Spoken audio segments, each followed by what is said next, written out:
मित्रों, एक बार की बात है, एक ग्राहक प्रतिदिन एक फल विक्रेता के पास जाता था क्योंकि वो बहुत ज्ञान की बातें करता था। तो एक दिन उसने विचार किया कि मैं इस फल वाले से ऐसा प्रश्न पूछूंगा कि वो उसका उत्तर ही ना दे पाए। और जब वो पूछता है तो फल वाला इतना अच्छा उत्तर देता है कि ग्राहक के पांव तले जमीन ही खिसक जाती है। वो पूछता है कि तुम्हें बहुत ज्ञान है ना, चलो बताओ, कर्म अधिक महत्वपूर्ण होता है या भाग्य? वो मुस्कुराते हुए कहता है कि किसी बैंक में तुम्हारा लॉकर अवश्य होगा। उस लॉकर की चाबी में ही इस प्रश्न का उत्तर है। कैसे? एक लॉकर की हमेशा दो चाबियां होती हैं, एक मैनेजर के पास, दूसरी हमारे पास। मैनेजर कितना भी प्रयास क्यों ना कर ले, वो अकेली अपनी चाबी से लॉकर नहीं खोल सकता जब तक हम अपनी चाबी ना लगाएं। वो कहता है बात तो ठीक है। वैसे ही वो बताता है कि जो मैनेजर है वो भगवान है, जिनके पास हमारे भाग्य की चाबी है और हमारे पास हमारे कर्म की चाबी है। तो भगवान अकेले हमारे लिए भाग्य के कितने भी ताले क्यों ना खोल लें, जब तक हम अपने कर्म की चाबी ना लगाएं तब तक हमारा भाग्य भी वेस्ट है। इसीलिए भाग्य भी तभी महत्वपूर्ण है जब हम अपना कर्म पूरी निष्ठा के साथ करें। और ये बात सुनते ही वो हैरान रह जाता है। इस पर एक बार विचार अवश्य करिएगा। राधे राधे। आपको श्री गोपाल नारसन का नमस्कार। डिवाइन मिरर हिंदी चैनल में आपका बहुत बहुत स्वागत है। आइए जान लेते हैं आज की कुछ खास चर्चित खबरें। जैसा कि आप देख रहे थे, लाकर की तरह ही होता है हमारा कर्म और भाग्य। भाग्य की चाबी परमात्मा के पास है तो कर्म की चाबी हमारे पास। जब तक हम कर्म नहीं करेंगे और परमात्मा भाग्य नहीं बनाएंगे तब तक हमारा जीवन नहीं संवर सकता। इसके लिए कर्म और भाग्य दोनों ही चाहिए। बनारस स्थित महात्मा गांधी काशी विद्यापीठ में देश की पहली म्यूजिक थेरेपी लैब व रिसर्च सेंटर खोला गया है, जिसमें बिना दवाई दिए डिप्रेशन, अनिद्रा, उच्च रक्तचाप आदि बीमारियों का उपचार म्यूजिक थेरेपी के माध्यम से किया जाएगा। म्यूजिक थेरेपी विशेषज्ञ डॉक्टर दुर्गेश उपाध्याय ने बताया कि वाद्य यंत्र सितार बजाने से सिर दर्द, मानसिक तनाव से जहां मुक्ति मिलती है, वहीं बांसुरी वादन से रक्तचाप संबंधी बीमारी ठीक होती है। जबकि तबला आत्मविश्वास बढ़ाता है तो सारंगी से थकान दूर होती है, जबकि पियानो अनिद्रा व मानसिक असंतुलन में कारगर उपाय है।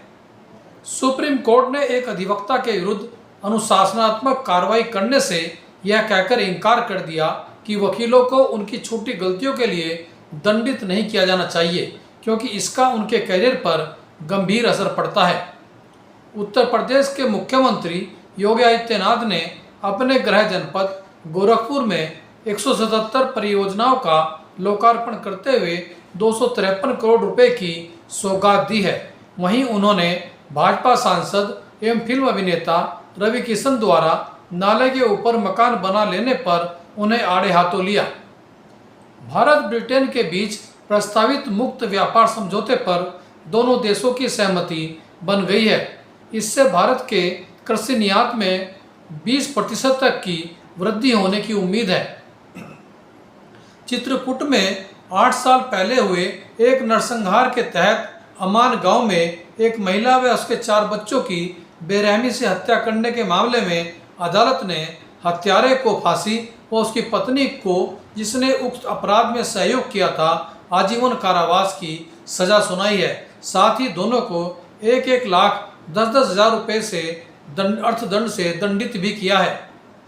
उत्तर प्रदेश में एक पुलिस इंस्पेक्टर को हटवाने के लिए योगी सरकार की राज्य मंत्री प्रतिभा शुक्ला कानपुर की अकबरपुर कोतवाली पहुंचकर धरने पर बैठ गई। उनका इंस्पेक्टर पर फर्जी मुकदमा दर्ज करने का आरोप है। उत्तराखंड में पहले चरण के त्रिस्तरीय पंचायत चुनाव के लिए आज मतदान संपन्न हुआ। मुख्यमंत्री पुष्कर सिंह धामी ने अपनी मां विमला देवी के साथ नगरा तराई में मतदान किया। कुमायूं के 6 जिलों के 23 ब्लॉकों में 1500 ग्राम पंचायतों में मतदान किया गया। वहीं गढ़वाल के भी कुछ जिलों में आज मतदान संपन्न हुआ, जबकि द्वितीय चरण का मतदान 28 जुलाई को किया जाएगा। रुड़की के KLDAV PG कॉलेज के शिक्षकों व कर्मचारियों को 5 माह से वेतन न मिलने से प्रभावितों ने आज काली पट्टी बांधकर प्रदर्शन किया। उनका कहना है कि अगर 30 जुलाई तक वेतन न मिला तो वे भूख हड़ताल पर चले जाएंगे। और अंत में देखिए आज का हमारा ये प्रेरक वीडियो। हम दुनिया को नहीं बदल सकते। आप बदल सकते हैं दुनिया को? नहीं। हम किसी और को भी नहीं बदल सकते हैं। हम किसको बदल सकते हैं? लेकिन क्या मेरे अकेले के बदलने से दुनिया ठीक हो जाएगी? क्या मेरे एक अकेले के बदलने से दुनिया ठीक हो जाएगी? हो जाएगी? नहीं होगी। एक छोटी सी कहानी है। एक जंगल में आग लगी थी, तो एक छोटी सी चिड़िया थी। वो क्या करने लगी? वो सागर के पास गई, चोंच में पानी भरा और आकर जंगल पर डाला। फिर गई, सागर तक गई, चोंच में फिर पानी भरा, फिर आकर जंगल की आग पर डाला। तो किसी ने कहा, मतलब क्या लगा? तुमको लगा कि चोंच भर पानी से तुमने जंगल की आग बुझा देनी है? तो वो चिड़िया ने बहुत प्यार से कहा, जब इतिहास लिखा जाएगा 3 तरह के लोग होंगे। एक जिन्होंने आग लगाई,